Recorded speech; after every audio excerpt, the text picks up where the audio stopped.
یعنی میرے اوپر جو حالات ہیں ان کا تعلق آزمائش سے ہے یا عذاب سے ہے، اس کا کیسے پتہ چلے گا؟ میری بیٹیوں، میری بہنوں، یہ بات میری غور سے سنو کہ آزمائش کس کو کہتے ہیں اور عذاب کس کو کہتے ہیں، اور مجھے کیسے پتہ چلے کہ میرے حالات کا تعلق کس چیز سے ہے؟ فرمایا آزمائش میں انسان کی زبان پر گلہ نہیں ہوتا. آزمائش میں انسان کی زبان پر گلہ، یعنی بچیوں سے پوچھو تمہاری شادی کہاں ہوئی بیٹی، اور جی حضرت کیا پوچھتے ہیں، بڑا پیڑا مقدر ہے میرا، جس آدمی سے میری شادی ہوئی میرا بڑا گندا سسرال ہے، بڑے غلط قسم کے لوگ مل گئے ہیں، یہ لوگ ٹھیک نہیں ہیں. یہ ہے گلہ. یہ معلوم ہوتا ہے کہ جس آدمی کی زبان پر گلہ ہو وہ آزمائش نہیں ہوتی. آزمائش تو مومنین پر آتی ہے. یہ گلہ ہے، اعتراض ہے، اور اعتراض جو ہے اس کو بیان کرنے والے آدمی کا اضطراب اور بے چینی دن بدن اور بڑھتی جائے گی، پھر اس کا غم مزید بڑھتا جائے گا، اس کی بیماری کم نہیں ہوگی. لیکن آپ کو پتہ چل گیا کہ آپ ہی، یہ نہیں کہ ہم بھی کوئی سیدھے ستھرے بیٹھے ہوئے ہیں، ہم بھی جب بیوی سے لڑتے ہیں نا تو بیوی سے لڑ کے کہیں گے بڑا غلط فیصلہ کیا تھا میرے باپ نے، پتہ نہیں میری ماں کو تیری کون سی ادا پسند آ گئی تھی، میں اتنا بڑا فن خان تھا، میری شادی پتہ نہیں فلاں جگہ سے ہو جاتی تو اتنا اچھا تھا، مجھے فلاں بھی دیتا تھا، فلاں بھی دیتا تھا، فلاں بھی دیتا تھا، لیکن پتہ نہیں میں نے کیوں غلطی کی. یہ اس طرح کی بڑھ کے بھی نہ مارا کریں. اچھا، یہ اس طرح کی بڑھ کے بھی نہیں مارنی چاہیے. مقدر پہ راضی رہنا چاہیے، مقدر پہ راضی رہنا چاہیے. اور عورتوں سے بھی میری یہ درخواست ہے کہ وہ بھی قسمت کے گلے نہ کریں. قسمت کا گلہ جو ہے نا، قسمت کا گلہ یہ بادشاہی پہ زوال لاتا ہے. اہل تصوف کے لیے، اہل علم کے لیے ایک بات دل میں آئی، یہ کر لوں. قاضی صاحب کتابوں میں لکھا ہے کہ سیدنا حضرت ابراہیم علیہ السلام، سیدنا اسماعیل علیہ السلام باپ بیٹا تھے. ابراہیم علیہ السلام جب گھر آئے واپس، یہ جیسے یہاں بخاری پڑھی گئی ہے نا، کتابیں پڑھی جاتی ہیں، حدیث پڑھی جاتی ہے، قرآن پڑھا جاتا ہے، اس کی ایک برکات ہوتی ہیں. وہ یہ در و دیوار قیامت تک دیں گے، اور اہل نظر اس مجلس کو، اس جگہ کو بھانپ لیتے ہیں، محسوس کر لیتے ہیں کہ یہاں کیا ہوا ہے. اگر کوئی ظلمت ہوئی ہے اس ظلمت کا اثر محسوس ہوتا ہے، اگر کوئی نیکی ہوئی ہے تو نیکی کا اثر محسوس ہوتا ہے. ابراہیم علیہ السلام گھر آئے بیٹے کے، سیدنا اسماعیل علیہ السلام کے، اپنی بہو سے پوچھتے ہیں کہ اسماعیل کہاں ہے، اسماعیل کہاں ہے؟ انہوں نے کہا کہیں گئے ہوئے ہیں. کہا بیٹا تمہارے گھر کے حالات کیسے ہیں؟ ان کو نہیں پتا میرے سسر ہیں یہ اور اللہ کے پیغمبر ہیں یہ بھی، گھر کے حالات کیسے ہیں؟ تو بہو نے آگے سے جواب میں کہا مزہ نہیں ہے، حالات ٹھیک نہیں، حالات ٹھیک ہے. انہوں نے کہا کہ اسماعیل جب گھر آ جائے تو اسماعیل سے یہ کہنا کہ اس طرح ایک شخص آیا تھا اور وہ یہ کہہ رہا تھا کہ اپنے گھر کی چوکھٹ تبدیل کر دو، اپنے گھر کی چوکھٹ تبدیل کر دو. سیدنا اسماعیل جب گھر آئے، نبی تھے، گھر میں محسوس کیا کہ نبوت کے انوارات و برکات موجود ہیں، نبوت کا اثر گھر میں محسوس ہو رہا ہے. بیوی سے پوچھنے لگے کوئی آیا تو نہیں تھا، کوئی آیا تو نہیں تھا؟ انہوں نے کہا ایک شخص آیا تھا. کہا اس نے کیا کہا؟ کہا اس نے یہ کہا ہے کہ اسماعیل گھر آ جائے تو اس کو کہو اپنی چوکھٹ تبدیل کر دے. انہوں نے اپنی بیوی کو طلاق دے دی. وجہ ناشکری، گلہ، اعتراض. تو اللہ کے پیغمبر اس بات کو پسند نہیں فرماتے کہ کوئی مالک پر گلہ کر رہا ہو، کوئی مالک پر شکوہ کرتا ہو. کیا حالات ہے جیسے آج کل ہوتا ہے، چھوڑو جی میرے کیا حالات ہے، پوچھنے جو گئے نہیں. اللہ نے غم دینے تھے تو سارے مجھے ہی دیے ہیں، ساری بیماریاں دینی تھی تو مجھے دی ہیں. تو کبھی گلہ نہ کیا کریں. تو بیٹیوں میں آپ سے ایک بات اور بھی عرض کروں، مفتی اعظم پاکستان مفتی شفیع صاحب رحمۃ اللہ علیہ کی جو بڑی صاحبزادی تھی نا، ایک دن حضرت سے کہنے لگی، ابا جی یہ دانت بڑے عجیب ہوتے ہیں، بچپن میں نکلتے ہیں تب بھی تنگ کرتے ہیں، بڑھاپے میں گرتے ہیں پھر بھی پریشان کرتے ہیں، کیا کیا جائے ان کا؟ تو حضرت نے فرمایا، بیٹی تجھے اس کا درمیان اور ابتدا یاد ہے، ابتدا اور انتہا یاد ہے، درمیان کا زمانہ یاد نہیں ان کا کہ ان دانتوں کے ساتھ کتنی اللہ کی نعمتیں استعمال کی. تو مصیبت اور عذاب میں فرق یہ ہے کہ مصیبت پہ زبان پہ گلہ ہوتا ہے، گلہ نہیں ہوتا، شکوہ نہیں ہوتا، لیکن تاہم کہ ہم پریشان ہو جاتے ہیں، عاجز لوگ ہیں. اللہ سب کو ایسی آزمائشوں سے گزارے جن کا ہمیں پتہ ہی نہ چلے. حضرت تھانوی نے بڑے عجیب نقطہ لکھا ہے، فرمایا اللہ ہم پر ایسی آزمائش لانا جو گزر جائے پتہ ہی نہ چلے. آپ قادر ہو نا. میرے ایک چچا تھے بڑے مجذوب الحال قسم کے، زلزلے میں وہ اچھڑیاں میں تھے. میرے چچا ماشاء اللہ الحدیث مولانا غلام نبی صاحب، وہ ان کی مسجد کے اوپر چھت میں ہوتے تھے. تو زلزلے میں سارے لوگ بھاگ گئے، پورے شہر سے نکل گئے. تو ہم سب کو غم کہ ہمارے چاچا کدھر ہیں. ایسے ہوتا ہے نا کہ اللہ تعالیٰ بعض لوگوں کو غموں سے ایسے نکال دیتے ہیں، ان کو پتہ ہی نہیں ہوتا، آزمائش گزر جاتی ہے ان پر. میں بڑی تلاش میں تھا، ان کے بڑی فکر تھی کہ ہمارے چاچا کدھر چلے گئے. اور میں نے ان سے پوچھا، چاچا کتھا سے ہو؟ آہنے لگے، ہو جڑیاں تو کہہ دساں وہ پکام ہوندا سا تے اٹھتا سا تے پکام مکا تے سہ رہندا سا.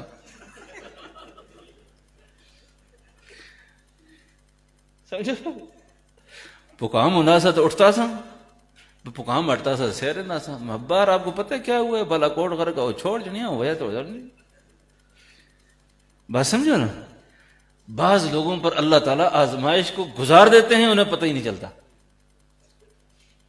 تو اللہ سے یہ دعا کرنا کہ اللہ ہم پہ بھی آزمائشیں گزر جائیں اور ہمیں پتہ ہی نہ چلے. اب آزمائش سے نکلنے کے لیے کیا کرنا ہے؟ اس کے لیے ہے تسبیح اور درود. کیا ہے؟ تسبیحات اور درود شریف کا پڑھنا. اور اس درود شریف پر بھی میں ایک بات اپنی بچیوں سے عرض کر دوں، اور میں اس درود کا صوفیاء کے ہاں ایک اذن معروف ہے، مجھے بھی اس کا اذن ہوا تھا، اور کہتے ہیں کہ اذن سے ہو تو اس کی تاثیر زیادہ ہوتی ہے. تو وہ میں آج اس مجلس میں ان بچیوں کو وہ درود شریف بھی بتا دیتا ہوں.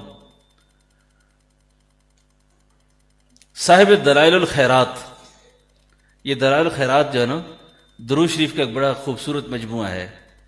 تمام اہل علم اللہ والے ہر دور میں اس کو اپنے ورد میں رکھتے تھے. اور دعا کرو کہ یہ درود آپ کو اور مجھے زندگی میں روزہ اطہر کے قریب بیٹھ کر اللہ پڑھنے کی توفیق بھی دے. اس کی بے شمار صیغوں کے ساتھ اس میں درود ہے. کوئی بھی آزمائش، کوئی بھی پریشانی ہو نا، اس درود کا پڑھنا بھی بہت زیادہ اکثیر ہے. ورنہ حدیث کی کتابوں میں جو درود آتے ہیں نا، جو اللہم سے شروع ہوں اور انکا حمید مجید پہ ختم ہوتے ہوں، وہ درود تو بہت ہی پرتاثیر ہوتے ہیں. یعنی جو اللہم سے شروع ہوں اور انکا حمید مجید پہ ختم ہوں، کیونکہ اللہم بھی اسم اعظم ہے اور حمید مجید بھی اسم اعظم ہے. تو دو اسم اعظموں کے درمیان جو دعا ہوتی ہے اللہ اس کو رد نہیں فرماتے.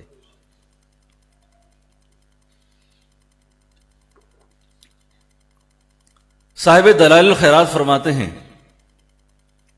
آزمائش سے نکلنے کی عرض کر رہا ہوں کہ میں ایک سفر میں تھا. ایک سفر میں پانی کی بہت طلب پیدا ہوئی، پانی نہیں تھا، اور میں چلتے چلتے کسی کنویں کی تلاش میں نکلا کہیں پانی مل جائے. تو ایک کنویں پہ دیکھا کہ ایک مخلوق خدا کھڑی ہے، سب لوگ پانی سے بلک رہے ہیں، پیاس کی شدت میں ہیں. بڑی آزمائش ہے یہ بھی. تھوڑی دیر کے لیے گلا خشک ہو جائے نا تو ایک گھونٹ پانی کا نہ پڑے آدمی مرنے کو آ جاتا ہے. یہ تو اللہ کی نعمتوں کو پتہ ہی نہیں ہمیں. حضرت فرماتے ہیں کہ میں گیا، نہ کوئی رسی نہ بوکا، کوئی ایسی چیز نہیں، ڈول جس سے پانی نکالا جائے. سارے لوگ پریشان کھڑے ہیں. اتنے میں ایک خاتون آئی، نقاب پوش عورت آئی. اس نے دیکھا ماحول بڑا پریشان ہے، اس نے اس کنویں کے اوپر کھڑے ہو کر بہت مختصر وقت میں کچھ پڑھا اور بھاگ کھڑی ہوئی، اور کنویں کا جو پانی تھا وہ سارا ابل کے باہر آ گیا. حضرت فرماتے ہیں کہ لوگ تو پانی کے لیے دوڑے، تو میں نے اس خاتون کو آواز دے کر اپنا تعارف کروایا کہ میں امام سلیمان جزولی ہوں. صاحب اپنا اس زمانے کے بڑے آدمی تھے. اللہ کی بندی، یہ راز ضرور بتا کے جانا کہ تو نے کیا پڑھا تھا یہ کہ پانی ابل کے سارا باہر آ گیا. اس نے کہا حضرت اگر آپ زمانے کے امام نہ ہوتے، بڑے انسان نہ ہوتے، میں محسوس کرتی ہوں کہ اس زمانے میں لوگ اللہ کے کبائر کے بہت زیادہ مرتکب ہیں، جس وجہ سے ان کی دعاؤں کی تاثیر اٹھ گئی ہے، دعا کا اثر ختم ہو چکا ہے.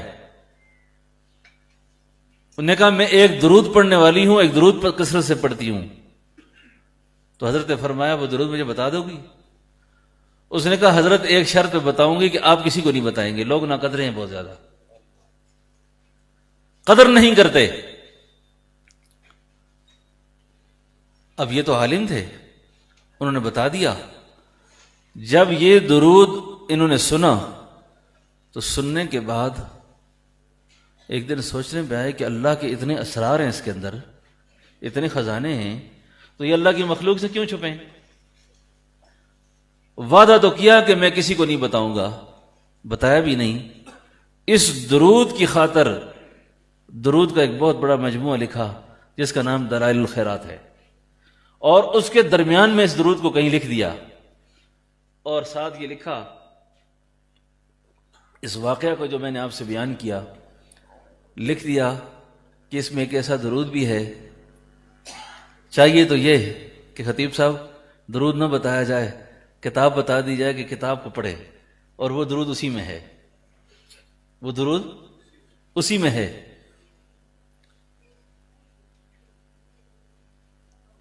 انہوں نے کہا میں لکھ لیتا ہوں، اہل نظر جو ہوں گے وہ جب اس کو پڑھیں گے، اس مقام پر آئیں گے تو وہ اس درود کو پہچان لیں گے کہ کون سا درود ہے وہ.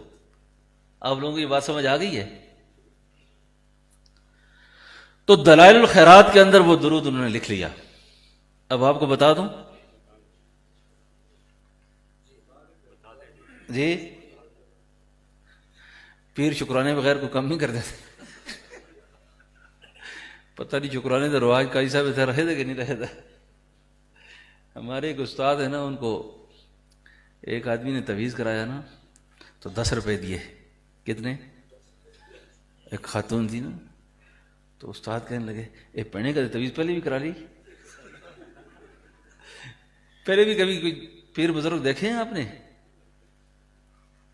انہوں نے کہا جی ہاں کرایا تویز نا. خدا دی بندیاں داں نال کیوں ہوندے آج کل 10 روپے سے؟ آئے ہائے. اب بات میں آپ کو سناؤں. اعمال کالے ہیں، اعمال کالے ہیں، کہتے ہیں کالا علم ہو گیا، اور جو خود کالا علم نکالنے والے ہیں نا وہ خود پریشان ہیں. آؤ جی میں ستاروں سے تمہاری قسمت کا حال دکھاؤں گا. آج عقیدے ٹھیک کرو اپنے. علامہ اقبال کہتا ہے ستارہ کیا بتائے گا تیری قسمت کا حال، ستارہ کیا بتائے گا تیری قسمت کا حال، خود فراخی افلاق میں ہے خوار زبوں، جب چھپ جائے بادلوں کے اندر تو وہ اپنے آپ کو نہیں دکھا سکتا، تیری قسمت کیا دکھائے گا وہ. ہمارے ایک بزرگ تھے، فرماتے تھے جب دنیا میں نا جب تک بیوقوف ہے نا تو نوسربازوں کی چاندی رہے گی، نوسربازوں کی چاندی رہے گی. میرے پاس ایک آدمی آیا، کہتا حضرت بڑا پریشان ہوں. ایک بزرگ ہیں اسلام آباد میں، انہوں نے کہا جی کہ 14 تولے زعفران لے کر آنا ہے، پھر آپ کو میں تویز لکھ کر دوں گا تو مسئلہ حل ہوگا. میرے پاس تو 14 روپے بھی نہیں ہے، میں بہت پریشان ہوں. میں نے کہا اس کا نمبر ملا کے دے مجھے. میں نے فون کیا اس کو، میں نے کہا جی بزرگوں یہ تو بہت پریشان آدمی ہے، آپ اس سے 14 تولے زعفران مانگ رہے ہیں اور 2 تیتر مانگے ہیں بت جنگ کے، بڑے نسلی قسم کے، اس غریب کے پاس تو ہی کچھ بھی نہیں ہے، تو آپ کہا جی اس کے ساتھ 100 جن ہیں، میں نے رات ان کو بوتلوں میں بند کرنا ہے، تو آپ جو ہے نا اس کے لیے بہت ضروری ہے، اس کے بغیر کام نہیں ہوگا۔ میں نے بہت آرام سے سمجھایا، میں نے کہا جی 14 تولے سے تو بڑی بڑی چاکنگ ہوتی ہے، بڑی بڑی دیواریں لکھی جا سکتی ہے، تو یہ 2 تعویذ اس بیچارے کے، اس سے ابھی سمجھا، اس نے کہا جی میں تو سن دیکھ سا رہتی 100 جن پیسہ تو سن بندوبست کر کے چھوڑ سن، ڈرایا اس نے مجھے۔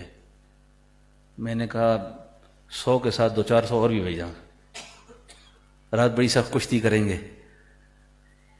میں ایک جگہ امام ہوا نا، تو محلے میں لوگ ہوتے ہیں نا جی رنگ برنگے قسم کے، تو ایک مقتدی ایسا تھا جس کی خواہش یہ تھی کہ یہ امام نہ ٹھہرے ادھر نا، مجھے ایک دن کہتا ہے کہ استاد جی اتنے استاداں راتی جن تنگ بھی کر دینا۔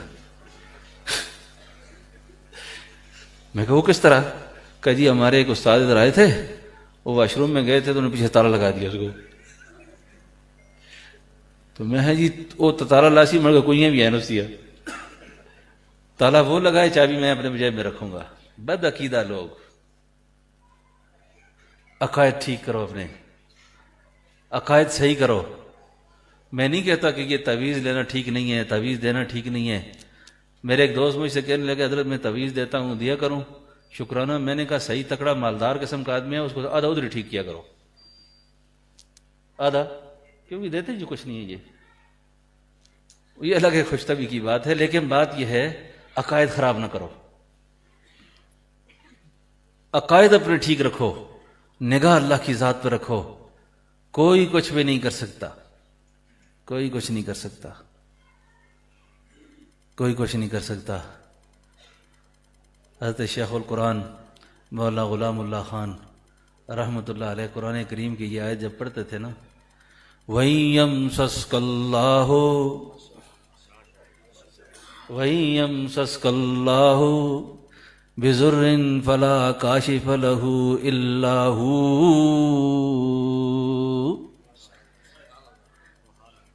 وَإِن يُرِدْكَ بِخَيْرٍ فَلَا رَادَّ لِفَضْلِهِ، اللہ نقصان کا ارادہ کرے تو نفع دینے والا کوئی نہیں۔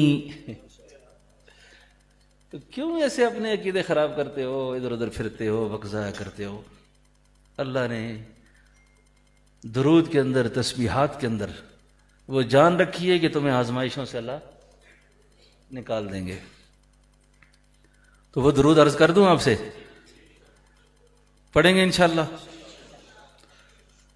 یہ قاضی صاحب کی اجازت اور ان کی برکت سے یہ آپ کو بتا رہا ہوں، اور آپ سے یہ درخواست بھی کروں گا کہ حضرت قاضی صاحب سے اس ادارے سے آپ نے تعلق رکھنا ہے، اس کا شکرانہ یہ ہے، ٹھیک ہے؟ اور یہ درود جو ہے نا، اس کی تاثیر کے بارے میں اتنا عرض کر دوں کہ کبھی کسی مشکل میں اللہ آپ کو نہ پھنسائے، لیکن کبھی ایسا کوئی ہو جائے نا تو تھوڑی دیر کے لیے تنہائی پکڑو۔ حضرت ہمارے فرماتے تھے جڑیاں گوٹھ ملی، گوٹھ مل تنہائی میں اس درود کو پڑھو، پھر اللہم صلی علی سیدنا و مولانا محمد صلاۃً دائمۃً مقبولۃً تؤدی بہا عنا حق العظیم۔ بعد میں ڈھونڈنا ہو تو یہ مانسرا کیمرہ لگا ہوا ہے، اس میں ریکارڈ ہو گیا ہے، ان سے پھر آپ پوچھ لیں گے بعد میں۔ آپ نے بھی کر لیا ہے، چلو۔ تو آزمائش سے نکلنے کے لیے درود اور عذاب سے نکلنے کے لیے استغفار، عذاب سے نکلنے کے لیے استغفار۔